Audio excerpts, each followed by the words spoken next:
აჭარის მთავრობის სპეციალურმა კომისიამ ყოფილი 25 და 53 ბატალიონის ტერიტორიაზე თვითნებურად შესახლებულთა მდგომარეობის შესწავლა დაასრულა.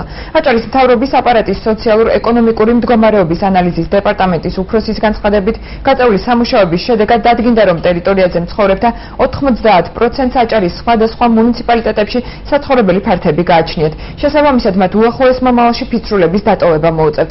როგორია შესახლებულთა პოზიცია, დაემორჩილებიან თუ არა ისინი მთავრობის განკარგულებას, სულხან მესხიძე მოგითხრობთ. თვითნებურად შესახლებულებს უახლოეს დღეებში წერილობითი შეტყობინება გაეგზავნება, რის შემდეგაც ფიცრილების დემონტაჟი დაიწყება, ამბობს აჭარის მთავრობის აპარატის სოციალურ-ეკონომიკური მდგომარეობის ანალიზის დეპარტამენტის უფროსი. კობაჩხაიძის განმარტებით შესავლელი 2700 ოჯახიდან უმრავლესობა საცხოვრებელი ფართები აღმოაჩნდა. ყველა იმ ადამიანს, ვისაც სახლი გააჩნია, ჩვენ მივწერთ წერილებს შესაბამისი აქტით გამყარებულს და ამავე დროს მოუწოდებთ კიდევ ერთხელ, რომ დატოვონ აღნიშნული ტერიტორია.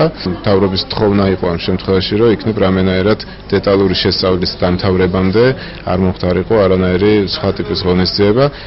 როგორც ასეთი, რომ სპეცოპერაციას არავინ არ განიხილავს, უბრალოდ იქნება დემონტაჟის პროცესი ძალიან მშვიდად.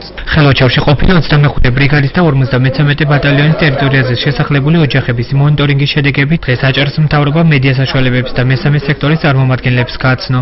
იყო ნამუშევარი მთავრობის მხრიდან საკმაოდ დიდი ძალისხმევა გაწენჩადებული აღნიშნულ შრომაში, მაგრამ საბოლოო პრობლემა რაც აქვს ამას მომავალში რა გეგმები იქნება, რომ ეს პრობლემა მოგვარდეს, ეს ვერ დავინახეთ ჩვენ. მთავრობა შეეცადა წარმოედგინა ჩვენთვის ის მონაცემები, რომელიც დიდი ხნის განმავლობაში, საკმაოდ დიდი ხნის განმავლობაში დააგროვა.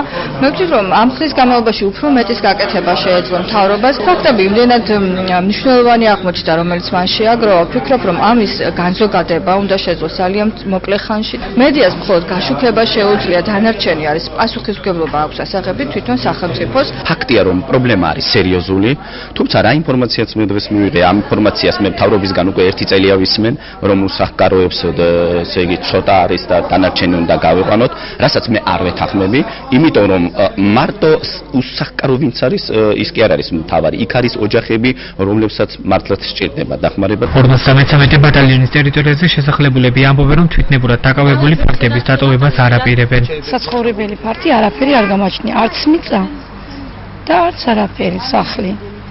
და რო დავტოვო საწევიდი. ამიტომ არ ვაპირებ მე დატოვებას.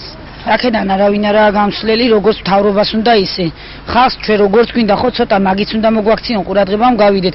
არანაირის არც სახლი მაქვს, არც სასასვლელი და სად უნდა გავიდე, ვერ გამიყვანს. აქ უნდან მოიყვანონ, შემოიყვანონ თურქები და ვიღაცები რაღაცა გააკეთონ. ჩვენ არავინ არ დავტოვებთ ამ ადგილს.